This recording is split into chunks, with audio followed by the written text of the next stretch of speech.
Current agenda पत्रिका के office में हमारे पूर्व केंद्रीय मंत्री, पूर्व सांसद और मंडल कमीशन की सिफारिशों को लागू करवाने में केंद्रीय भूमिका निभाने वाले आदरणीय शरद यादव जी का आज जन्म दिवस है। इसके उपलक्ष्य में एक गोष्ठी हम लोगों ने करंट एजेंडा पत्रिका के ऑफिस में रखी है, जिस पे आप सभी लोग आए। मैं उसका खैर नहीं। साथियों, मैं सुबह से देख रहा था कि क्या उत्तर प्रदेश में या लखनऊ में शरद यादव जी के ऊपर कोई प्रोग्राम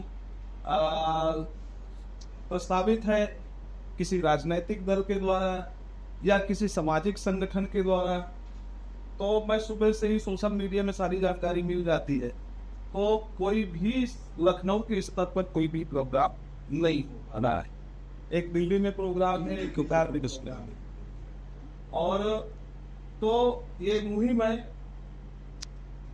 हमारे सीनियर ने कहा कि भाई प्रोग्राम है और करना हमें जरूर चाहिए, क्योंकि अगर हम लोग नहीं करेंगे तो फिर जिम्मेदारी कौन जो है इसकी संभालेगा, हमारे महानायकों को कौन याद करेगा। तो बहुत ही जो है संक्षिप्त सूचना पे ही ये कार्यक्रम हो रहा है। बात देखिए, गैदरिंग करनी है। बात ये है कि उस ऐतिहासिक पल को याद करने की जरूरत है और उस ऐतिहासिक पुरुष को याद करने की जरूरत है। शरद यादव जी के बारे में हमें सिर्फ इतना ही मालूम होता है कि वो केंद्रीय मंत्री रहे हैं, मंडल कमीशन को लागू किया है। लेकिन उसके पहले बीइंग स्टूडेंट अगर हम बात करें तो अपने जो है फील्ड में ये गोल्ड मेडलिस्ट रही। होशंगाबाद इनका घर पड़ता है और वहाँ पे जो है ये इंजीनियर, टेक्निकल इंजीनियर थे और उसमें से अपने विभाग के गोल्ड मेडलिस्ट रहे। जब जेपी मूवमेंट शुरू हुआ तो जेपी मूवमेंट में एक आह्वान हुआ था लोहियाई पॉलिटिक्स का, जेपीआई पॉलिटिक्स का। उस पे ये जेपी के नजदीक हो गए और उस समय की जो पीढ़ी थी राजनीति में, सब पढ़ने लिखने वाले लोग होते थे। छात्र जीवन में गोल्ड मेडलिस्ट रहे और जबलपुर यूनिवर्सिटी के छात्र संघ अध्यक्ष भी रहे। बहुत नई पीढ़ी को नहीं मालूम है इसके बारे में। और उस मूवमेंट से जुड़े और छात्र संघ अध्यक्ष रहते हुए ये लोकसभा का चुनाव जीते। जबलपुर से दो बार सांसद बने हैं, दूसरी बार भी जो है सांसद बन के दिल्ली गए। इनके बारे में जो राजनीतिक चीजें हैं वो ज्यादातर मालूम है कि इनके साथ एक रिकॉर्ड भी है कि 3 राज्यों से ये लोकसभा सांसद चुने।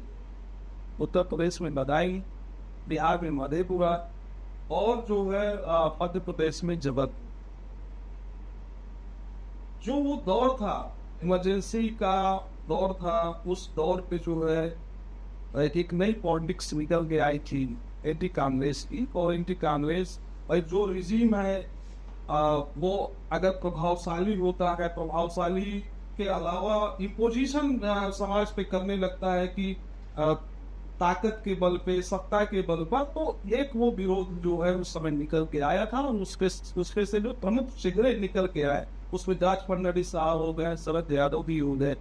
और उसी से निकलते हुए जब 90 का दौर आता है, 1990 का दौर आता है, उस समय दुनिया में बहुत बड़ा परिवर्तन हुआ है। हम लोग हम मान लीजिए कि दलित बैकवर्ड एक पर्सपेक्टिव से सोचते हैं कि सिर्फ मंडल कमीशन आया या राम मंदिर आया, मंडल कमंडल की पॉलिटिक्स। लेकिन जब ग्लोबल पॉलिटिक्स को देखते हैं तो इस समय 2-3 बड़ी घटनाएं।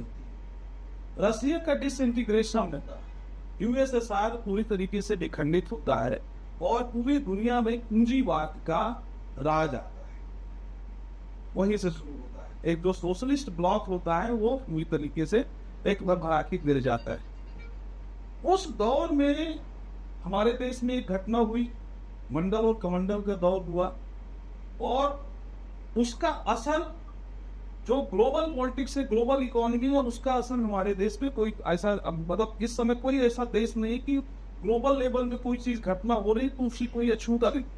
जैसे कि अभी फरवरी में होर्मुज स्ट्रेट ईरान में पड़ता है वहां ब्लॉकेट किया गया, ईरान पे अटैक किया गया, तो फरवरी में ये लगा कि हमारे देश से क्या मतलब, ठीक है वहां हो रहा है।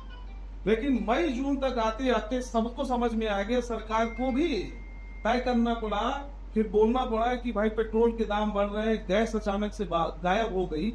सेम पोजीशन 1990 में जब ये परिवर्तन हुआ तो हमारे यहाँ भी एक बड़ा परिवर्तन हुआ इकोनॉमिक सेक्टर पे, कि उस समय लाइसेंस राज हुआ करता था, लाइसेंस राज खत्म हुआ। लेकिन लाइसेंस राज खत्म होने के बाद फायदा किसको हुआ? फायदा हुआ जो ऑलरेडी जो है उद्योग जगत में हो, उन्हीं को फायदा हुआ ना भाई। किसान कम्युनिटी के पास कौन सी ऐसी जो है इंडस्ट्री है कि उस इंडस्ट्री का मालिक के रूप में फायदा हुआ? उस समय उस हिस्टोरिकल जंक्शन में शरद यादव जी ने ये कहा कि मंडल कमीशन को लागू करना पड़ेगा, और बीपी सिंह जैसा प्रधानमंत्री, उसके लेफ्टिनेंट के रूप में शरद यादव ने काम किया। और मंडल कमीशन में तो 18 से 20 सिफारिशें हैं, उसमें से 2 सिफारिश जो सबको हारे में लागू हुई, और उसमें से एक व्यक्ति और भी नाम आता, उसको नाम बार बार लेना चाहिए। आज की पॉलिटिक्स में हम नहीं जाएंगे, समय के साथ बहुत चीजें बदलती। रामविलास पासवान का बहुत बड़ा रोल रहा है मंडल कमीशन को, और उस समय कंधा से कंधा मिला के शरद यादव जी के साथ रामविलास पासवान ने, जो संयुक्त मोर्चा की सरकार थी, उसके पूरा दबाव बना के मंडल कमीशन। शरद यादव जी का व्यक्तित्व की अगर हम देखें तो राजनीति, जो भारतीय राजनीति है, उस पर मानक स्थापित किया। उनके ऊपर बहुत आरोप प्रत्यारोप लगे, लेकिन कभी भी कोई आरोप साबित नहीं। सादगी और ईमानदारी की मिसाल रहे हमेशा। लास्ट में जब उनको बंगला छोड़ना पड़ा तो बहुत सीमित मात्रा में उनके पास सामान, 7 बार लोकसभा सांसद, 4 बार राज्यसभा सांसद, 4 से 5 बार कैबिनेट मिनिस्टर, और पार्टीज जो है, चाहे आपका जनता दल हो, उसके बाद जो है जनता दल यू हो, और फिर इसके बाद अपनी पार्टी बनाई थी लोकतांत्रिक जनता दल। तो उस फलसफे को अगर हम देखें तो उसमें से शरद यादव एक निर्णायक छवि के रूप में हमारे किसान बहुजन समाज ओबीसी समाज के लीडर के रूप में स्थापित हो गए। एक वाकया और मैं बताना चाहूंगा कि बिहार की जो पॉलिटिक्स है, बिहार में जो सामाजिक न्याय की और सोशलिज्म की पॉलिटिक्स है, उसमें शरद यादव का बहुत बड़ा रोल रहा है। 1990 के आसपास जब वहां पे मुख्यमंत्री का चुनाव होना था, तो शरद यादव जी अड़ गए थे कि अब वहां की जो कमान है वो किसी पिछड़े वर्ग के रूप में दिया जाए।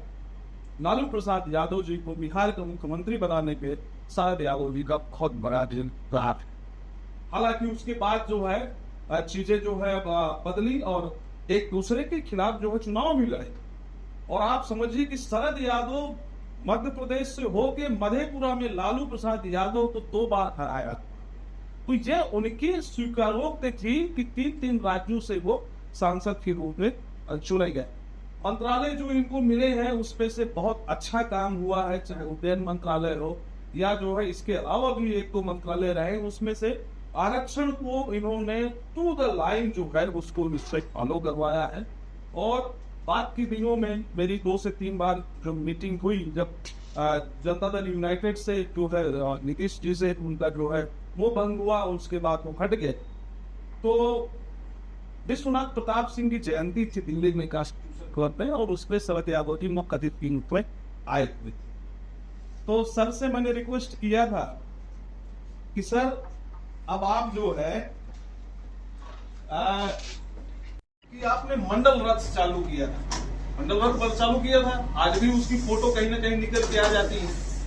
हमने कहा कि सर अब आपको कुछ लेने की जरूरत नहीं है, मतलब आप केंद्रीय मंत्री रह गए, हो गए हैं प्रधानमंत्री का, तो अब जो है संभावना नहीं है। हमने कहा सर सेकेंड मंडल रथ आप चला दीजिए, इतिहास में आप अमर हो जाएंगे। तो वो उनकी विडंबना देखे, उन्होंने ये कहा कि अनूप मैं चाहता हूं कि मैं कर ले जाऊं, लेकिन आज जो संसाधन की जरूरत वो मेरे पास नहीं है, क्योंकि आज तक मैंने सिर्फ और सिर्फ मेहनत से अपने लोगों का भला किया, आज तक मैंने पैसे नहीं कमाए। उनकी ये अंतिम इच्छा थी कि मंडल 2 मंडल रथ जो है दोबारा पूरे देश में चलाएं, लेकिन वर्तमान राजनीति का जो फलसफा है जिसमें जो है सत्ता के साथ साथ पैसा, पैसा के साथ साथ जो है बाहुबल, वो चीजों से हमेशा जो है बाहर रहे। तो ऐसे व्यक्तित्व को याद करना जरूरी है। लखनऊ की धरती पे बहुत याद करना जरूरी है। समाजवादी पृष्ठभूमि की यहाँ पे सरकारें रही हैं। आज अखिलेश यादव जी जो उत्तर प्रदेश के पूर्व मुख्यमंत्री, उनका भी जन्मदिन है। हम उनको भी बधाई देते हैं। विपक्ष के नाते विपक्ष का एक बढ़िया जो धर्म है उसको वो निभाते रहे, क्योंकि लोकतंत्र में एक विपक्ष, मजबूत विपक्ष की बहुत ज्यादा जरूरत है। और साथ में मैं अखिलेश यादव जी से भी, जब मेरी अगर आवाज पहुंचे तो इस बात को जो है वो स्वीकार करें कि अगले साल से अपने पार्टी के स्तर पर शरद यादव जी का जन्मदिन उन्हें जरूर मनाना चाहिए, क्योंकि समाजवादी पार्टी, उनकी समाजवादी पृष्ठभूमि की जो है ये पार्टी है।